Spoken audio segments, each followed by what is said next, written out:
Greetings, traveler. Hello everyone, we have what is likely the last balance patch of the season. Let's have a look.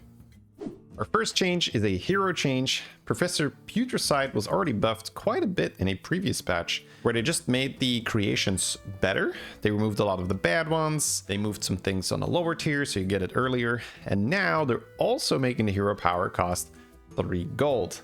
That is enough for me to get excited about playing Putricide, which is exactly what you want these balance patches to do. Something you just wouldn't really touch before. You're like, you know what? I'll play that. So now you can go 3-on-3, buy a thing from the shop, hero power, and try to get a reborn coin guy. Not bad. Before that, you could still go 3-on-3, but then it costs 4 gold, so you kind of had to roll a chef's choice or a shell collector, and then you could buy the shell collector and coin hero power. Quite a risky proposition, but now it's fairly low risk where you're always going to be able to buy something and hero power. So big fan of this change. We'll definitely try it out. And then we have some removed cards. These are not necessarily big balance changes, but more just cards that have been removed that people aren't really buying, because these are just making the game less fun. If there's a bunch of cards you never buy and they're being offered to you in your shop, it feels like you just got offered one fewer option because you weren't going to buy that one anyway. And I can confirm I do not really buy any of these cards. So yeah, those are also great changes next to balance changes, just keeping the game fun. Metal Dispenser is very much a balance change. It's going from Avenge 3 to Avenge 4. The big upside of the changed Metal Dispenser is that even if your hand is full, you are still magnetizing, so it is essentially an Apexis effect where you are scaling into combat. Metal Dispenser was very, very solid, super solid to pick up a pair of those early, especially if dragons are in. You could run Broodmother and summon a lot of whelps, especially with a Titus behind it. You could easily get some really good value, basically like playing Apexis on your board. So a little too strong for a 5-drop. Getting nerfed from Avenge 3 to Avenge 4 is fair. I don't think this was oppressive, but it was quite strong. Definitely happy to pick this up in a mid game. Then Mechanome goes from 2-1 to 3-1. It's a 3-1 now instead of a 2-3 as well.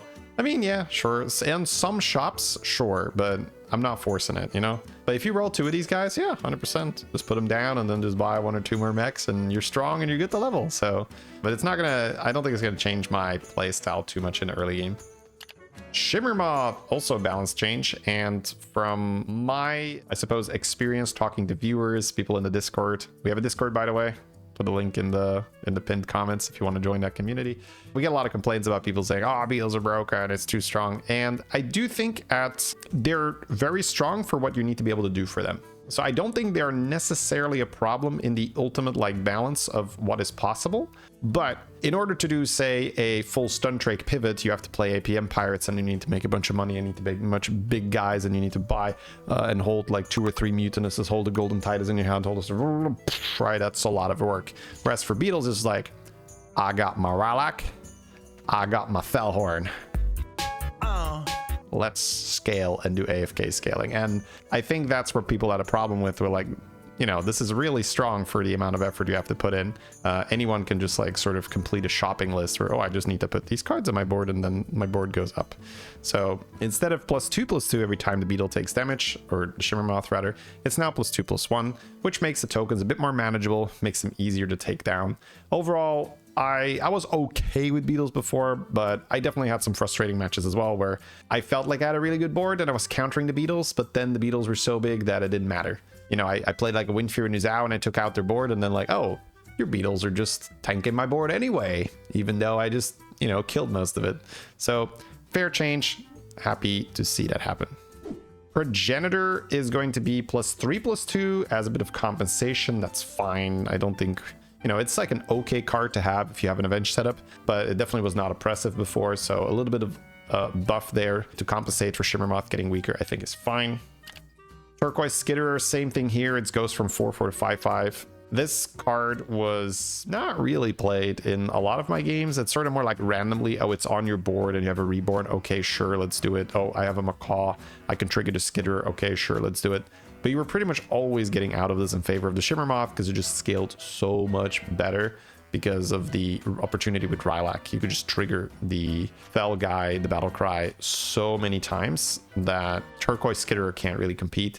especially because you can also use Bran as a multiplier on top of the Rylak, and you can't use Bran as a multiplier for the Skitter. So yeah, sure, that's fair. Let's give it an extra +1/+1 to compensate for the Moth nerf. Carrick is now a 4/4. Okay, sure. Whatever, sure. Twilight Watcher is going to tier 4. It's only buffing 1/2, but this is really just a tempo unit, so getting it 1, maybe 2 turns earlier because it's on tier 4 is much better than it being a 1/3 on being on 5. So this is definitely a buff to dragons. Makes it easier to stabilize if you have a dragon board early on. Gargoyle goes from 4 to 3. Sure, that's fine. This is again just one of those changes. Dragons are probably underperforming and they want to make them a little bit better, so let's just move some stuff down to tiers and hopefully people buy more dragons and therefore, you know, have some more success with them, because a lot of the stuff is on lower tiers now. Nomi is going to be +3/+3 and a 6/6. Wow, we have come quite a few metas with this, haven't we, chat? Nomi went from being completely fine as +1/+1 to, oh my god, this is unplayable, let's make it +2/+2, and then sort of the game power crept too much and +2/+2 didn't really matter. And now we are here. Nomi is now +3/+3 in the year of 2026. Yeah, I'll try it. I double Nomi? I'll give that a go. +6/+6 just for funsies. Again, Rainfall is still just going to go way harder because Rylak, if you can use Rylak with Engine and you have your Bran and you have a Reborn Rylak, it just, you know, it's so much faster. It's for free. I do not have to cycle elementals, so the Rainfall scaling is still far superior. But you can do some stuff with Nomi now, I would say. There is that Time Orb Dragon Elemental that during the combat gains the stats of all the minions you sold that turn. That'd be pretty good, right? If you've got like double Nomi and you got a huge elemental shop, you could cycle a fair few of those, some Selementals, some Tavern Tempests, and then you have a Poet next to that Time Orb Dragon Elemental, so the stats are perma. Stuff like that. There's going to be some niche cases, and sometimes you're just going to make big elementals and triple them, old school Nomi style, right? So I'll definitely give it a try at +3/+3. Dealer is now a tier 4 and gains +2/+2 instead of +1/+2. That is, you know, solid. Very solid. That's a strong 4-drop to buy for sure, especially if you already have something that generates coins. You know, thinking of the Death Rattle Pirates that gives you a coin, the Freebooter. Was it Freebooter? I don't know. Whatever. Editor Magic. Right. Then you also have the Industrious Deckhands that also gives you coins. Very, very strong now, right? You play 2 coins. That's +4/+4 on this thing, plus whatever you're gaining from, say, a Plankwalk or a Hooktail. Pretty happy to buy that on tier 4. This is the Stellar Freebooter, and it's going from tier 4 to tier 3. However, there is a big change here. It now says give another friendly pirate health equal to this minion's attack, which is very much a result of the stun trake pivot that is super common at the highest levels of play. Essentially, any pirate dragon lobby has a very, very high % chance to be won by someone who was playing APM pirates, got a bunch of money, got a lot of stats, then they use Mutinous to eat those stats on top of a stun trake. Then they play a freebooter, they use eyes on it, they use pants so it doesn't have taunt anymore. And then they use a Broodmother for the Avenge, a Titus to increase the Avenge. The Stun Drake, let's say it has like 5,000 damage because you had a bunch of big pirates that you put on it. It now puts like 10,000 damage on your Freebooter. You've got a Titus. The Freebooter's golden, so that's like plus whatever, 40,000 health to your board. It gets really silly really fast. So you can see why that is essentially the thing that wins all of those lobbies, or almost all of those lobbies. So them changing it to another friendly pirate does hurt it a little bit in the early game, but also it means that you can aim it, right? So if you have a good pirate to buff, this could very much be a buff to it in the mid game. Let's say you do have an underhanded dealer and then you have a freebooter and you have no other pirates, you know it's going on the dealer. And that is definitely an advantage. So good change overall. It was getting a little tedious having to do this pivots because it was just so much better than anything else. Gold Grubber is now +3/+3 instead of 3/2. Yeah, people are not really buying Gold Grubber. If you have a Laureate and you see this thing on turn 4 or something, you're like, okay, sure, I can play it. But quite often you can't really pick this up later. I don't think it's going to change too much of that. It's just going to make it feel more fun if you do see it on, say, turn 4 and you have a Laureate on your board. Scourfin goes from 5/5 to 7/7. I do like this, man. These like close to the end of season patches, it feels like the devs are a little bit more comfortably like screw it. Let's just do it. Let's just jam a bunch of buffs. Because, you know, if the season's almost over, then whatever, we're not going to sit with this problem for a very long time. And let's just see what's possible. Let's just keep making it stronger so people play it. So yeah, Skyrifin doing 7/7, Nomi +3/3, Gold Grubber. I mean, that's not a huge change. But yeah, sure, I'm all for it. Let's do these buffs and let's see what happens. 7/7 is quite a bit. Yeah, it's also a 4/3 now instead of a 3/3. Nice. Drama Lock, also a huge change here. So Drama Lock went from being completely oppressive at the beginning of the season, where the death rattle was give 2 other friendly Murlocs the stats of your highest attack minion. They now changed it instead of death rattle to rally. So now when the Drama Lock attacks, you give 2 friendly Murlocs the stats of your highest attack minion. Now, why does that matter? Well, first of all, no one was playing the other version. Just attack. It was just like, okay. So my Murlocs who can already get Venom now have a lot of attack. I don't really care, right? So just awkward card, not very good. So they're changing it back to the full stats, which is obviously way better if you have, like, let's say an 800 to 800 Bream counter in your hand. Now you're adding, 1600 stats to the board. That's pretty good. We'll take that. That's not a bad investment for one card. Now, when you had Death Rattle, it was broken because you can just play Macaw on it. You can Titus. A multiplier, essentially. We don't really have a multiplier for Rally right now. Deos is not in the game. There's no like Drakari or Titus for Rally.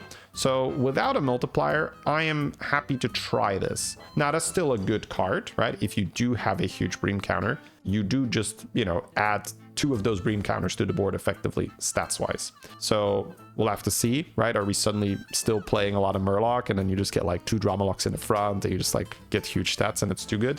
I think it's going to be fine, right? We'll have to see, of course. They also add a little text here, except Drama Lock. And that is so that if you have 2 Drama Locks, they're not just like, I'll buff you. No, I'll buff you. Oh, I'll buff you. And you're just like infinite buffing. Kind of like old Macaw, Leaper, just infinitely buffing each other. That was kind of disgusting. So yeah, they want to avoid that scenario, which I think is very reasonable. Merglin Burglar also being updated to +5/+4, which is completely in line with what we've seen them do this patch. Buffing dragons, buffing hand buff Murloc. Those are typically just underplayed archetypes. Most of the time, if it's Murlocs, you're playing either Magic Fin end of turn, or you're just going pure scam. The hand buff Murloc, not very common, not very strong, so makes sense that they're just giving that a boost all across the board.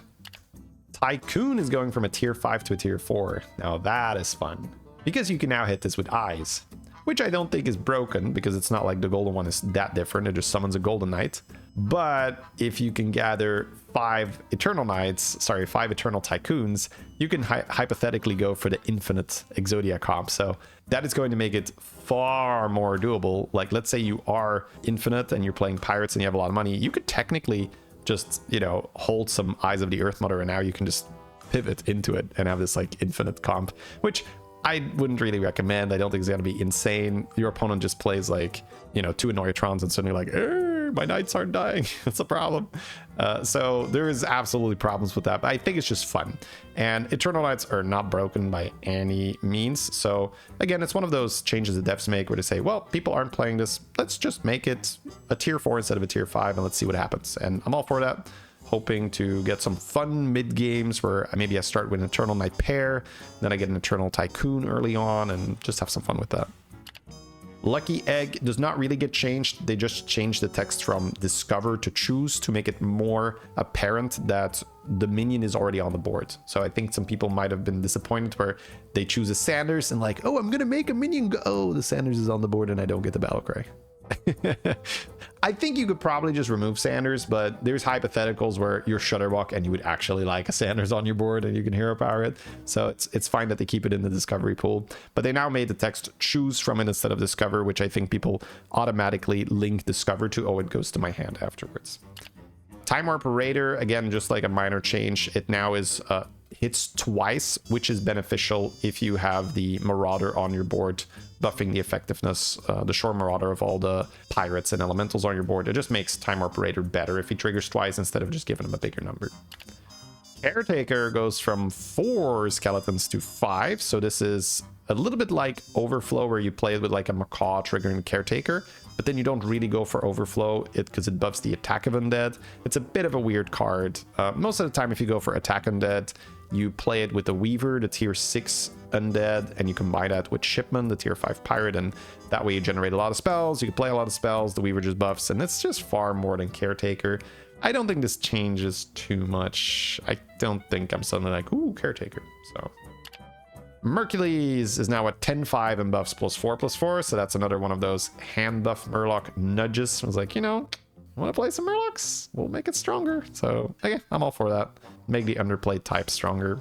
Squallfin, same deal here. Instead of +2/+1, you're getting +2/+2. So just these little nudges, little boosts towards the archetype. Duskmaw is the other type they've been buffing, dragons. Now you're going from 4/3 to 6/4. That's a lot of tempo. Oh my god, that's a lot of tempo. Yeah, on the right board, that's gonna be so nasty. But the issue is you kind of want Time Warp Poet when you have this, and you can't really get both unless you're in a specific anomaly like Triple Chronum or like double Major Time Warp or something along those lines. Bandit is 4 blood gems. I wonder, did that go from 4 to 3 to 4? I seem to remember that it was 4 at some point. But anyway, sure. That's honestly, I feel like Bandit is one of those consolidation picks where you want, say, armor, and then you're like, okay, I'll take Bandit too. I've never really gone out of my way to pick Bandit where it's like, ooh, I definitely take Bandit, and then whatever else. Usually it's, oh, I definitely want this one, and I guess I'll take a Bandit. And I've done that like twice maybe in the entire season, so definitely not a very highly picked card for me. Astrogil is now +3/+2, which again is very logical. They are buffing hand buff Murlocs, so they're making the hand buff Time Warp better. That's a shocker. Trumpeteer is now self 5. This was honestly really good when you were playing Ballers. On tier 2, there's not a lot of elementals you can get, right? You can get Celemental, which is great. That's good money. You can get Dune Dweller, that kind of sucks. But after that, it's, you have Cyclone. Yeah, so you got Cyclone, you got Sally, and then I think it's 2 Ballers. So I think like 40% of your hits with Trumpeteer is a Baller. That's good. So very, very, very strong, especially, you know, because let's say you do get a Celemental, that's already half of your Trumpeteer, your next Trumpeteer proc, if it's only cell 4. So understandable, very strong in the Baller archetype.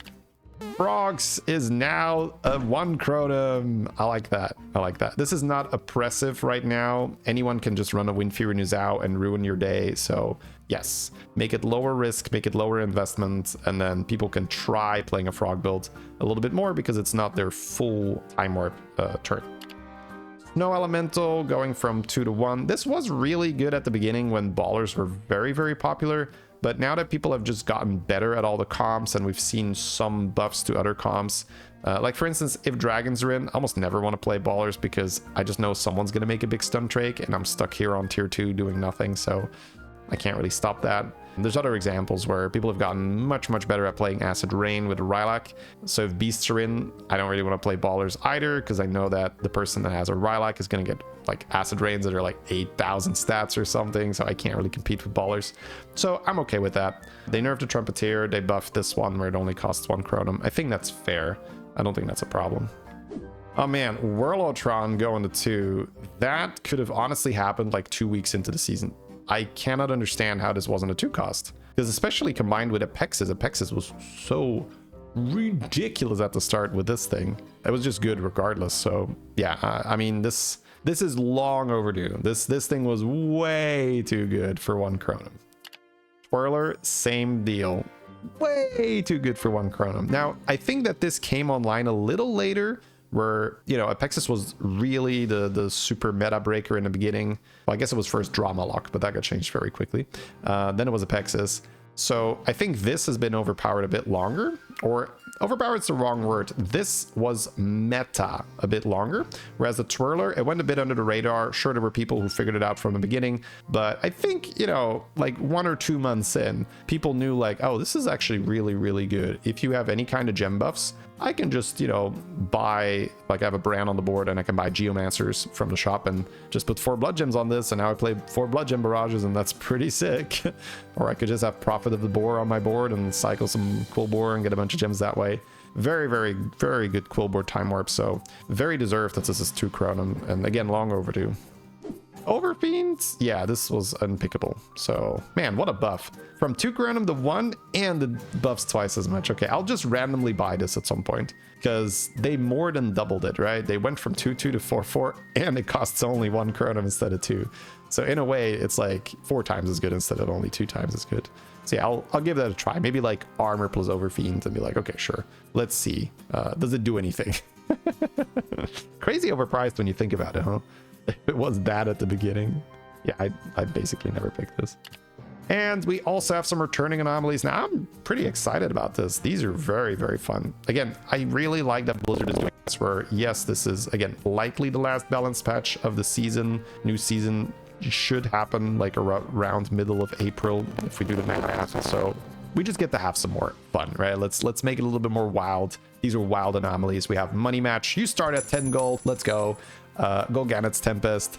Now, basically everyone is Millhouse, where the minions only cost 2, but you do not have to pay for the roll. So this anomaly pretty much always ends up in an APM Fiesta, which I can understand why they removed it initially. I'm sure there's a lot of players that are just like, I don't like doing APM, and that's, you know, that's understandable. So I can see why they removed it for a while, but now it's back for, you know, the last, whatever, few weeks of the season. So we get to have some fun with it. I myself am definitely an APM addict, so for me, this is one of the most fun anomalies. You essentially just, you know, Bran is insane here. You buy a card, it automatically rolls. It's a battle cry. You get value from the battle cry. You buy another thing, it rolls for free. It only costs 2. Oh, it's beautiful. All right, and with that, we have our patch reviewed. As always, I read every single comment on these types of videos. So if there's anything I missed, something you disagree on, or just something you want to point out, please do write it in the comments, and I'll see you next time.